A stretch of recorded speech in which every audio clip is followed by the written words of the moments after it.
Okay, here we have our floor GHD, which stands for Glute Hamstring Developer.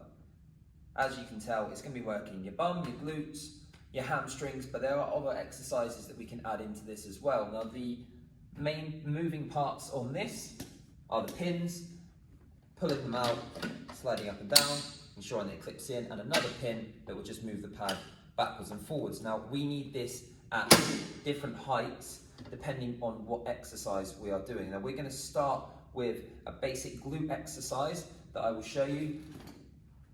And by doing this, we're going to have you lying down with your shoulders on the pad.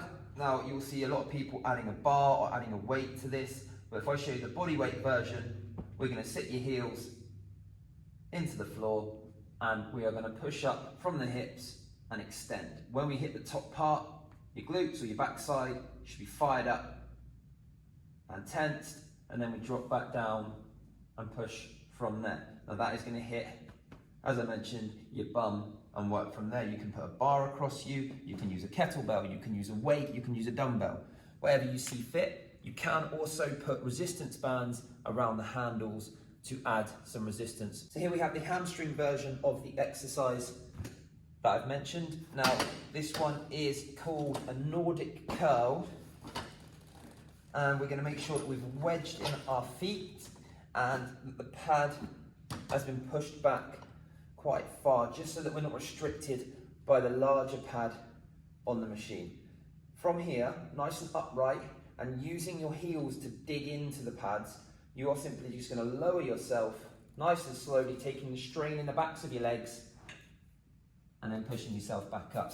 Now, as your hamstrings strengthen, and there will be some people out there that can control themselves very well on the way down, and even in extreme circumstances pull themselves back up as well. I'm not one of those people, so for me it's holding, holding, holding, holding. When you hit the bottom, you push back up.